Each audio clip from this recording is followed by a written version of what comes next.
नमस्कार दोस्तों, आप सभी का स्वागत है गुरुकुल स्टेनो क्लासेस जोधपुर में।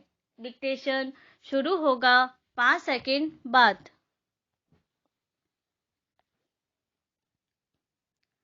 भारतीय समाज में दान एवं अनुदान को बड़ा महत्व दिया गया है।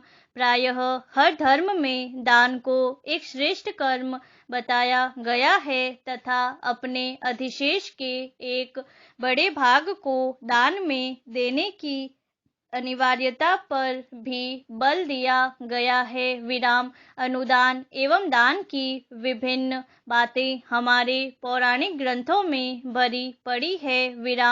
कौटिल्य के अर्थशास्त्र में भी अनुदान देने का जिक्र आता है। वहीं वेदों में वैसे ब्राह्मणों को अनुदान देने की चर्चा मिलती है जो शारीरिक रूप से अक्षम अथवा बुजुर्ग थे। प्राचीन शासकों से लेकर आधुनिक कल्याणकारी राज्यों में भी अनुदान दिए जाते रहे हैं। परंतु दान या अनुदान देने की यह परंपरा जिसे कभी श्रेष्ठ एवं अनिवार्य समझा जाता था, उसकी महत्ता पर अब सवाल उठने लगे हैं। आलोचना का मूल बिंदु यह है कि क्या महज कुछ रुपयों और आर्थिक संसाधनों के रूप में दिए जाने वाले ये अनुदान लोगों को धारणीय रूप से लाभ पहुंचाने में सक्षम हैं? प्रश्नवाचक। क्या सहायता के रूप में दी जाने वाली इस राशि से उनकी आवश्यकताओं का स्थायी समाधान संभव है? प्रश्नवाचक। अगर सम्यक रूप से इसके व्यावहारिक पहलुओं पर विचार करें तो अनुदान वास्तव में केवल तात्कालिक तुष्टीकरण के सिवा कुछ विशेष लाभकारी नहीं मालूम होता। यह न केवल लोगों को पराश्रित बना देता है बल्कि उनकी नैसर्गिक क्षमताओं का भी हनन करता है। किसी को निरंतर बैसाखी देकर चलाने की आदत उसे उसकी चलने की प्राकृतिक क्षमता से भी विपन्न कर देती है। यह भी देखा गया है कि जिन्हें निरंतर दान या अनुदान दिया जाता है उन्हें मुफ्तखोरी की ऐसी लत लग जाती है कि फिर वे अपने हाथ पैर चलाकर या श्रम द्वारा अपना पेट भरना नहीं चाहते। वे इस तरह निकम्मे हो जाते हैं कि आश्रित होकर ही अपना भरण पोषण करने की आदत से लाचार हो जाते हैं। हमने ट्रेनों में स्टेशनों पर धर्म स्थलों के बाहर लंबी कतार में खड़े कई ऐसे भिखारियों को देखा है जो शारीरिक रूप से स्वस्थ है एवं शारीरिक श्रम द्वारा अपना जीवन यापन कर सकते हैं, परंतु वे मांग कर अपना गुजारा कर रहे हैं।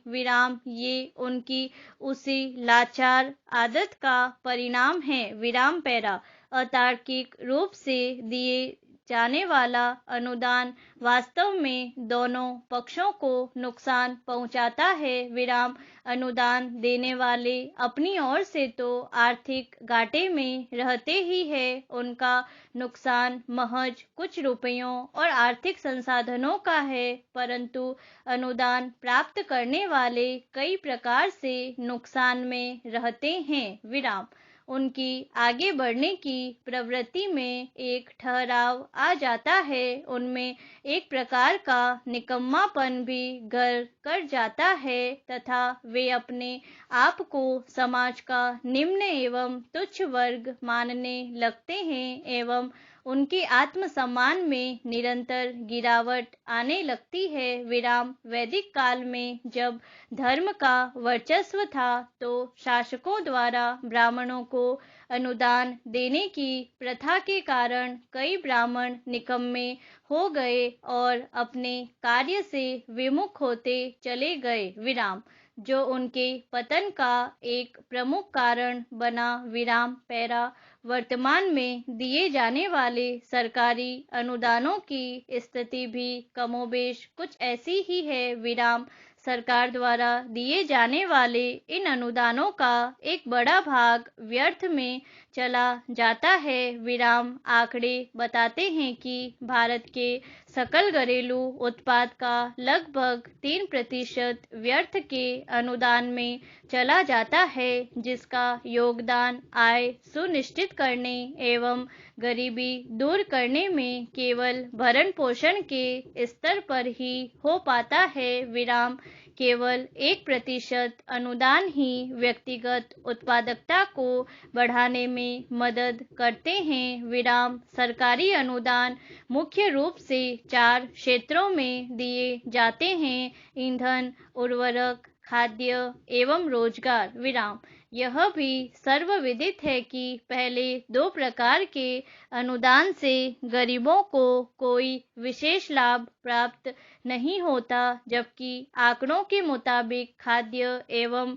रोजगार के क्षेत्र में दिए जाने वाले अनुदान का केवल 15% ही जरूरतमंदों तक पहुंच पाता है। विराम जल वितरण प्रणाली, मनरेगा, स्वर्ण जयंती, ग्राम स्वरोजगार योजना आदि अनुदान आधारित योजनाओं की स्थिति किसी से छिपी नहीं है। विराम विभिन्न सरकारें समस्याओं से अपना पीछा छुड़ाने के लिए तथा तात्कालिक समाधान एवं प्रसिद्धि के लिए अनुदानों की घोषणा करती है। विराम परंतु सच यही है कि कोई भी अनुदान आधारित योजना आज तक समस्याओं का स्थायी समाधान करने में सफल नहीं हुई है। विराम पैरा आवश्यकता इस बात की है कि जरूरतमंद व्यक्ति या वर्गों को केवल थोड़ा सा धन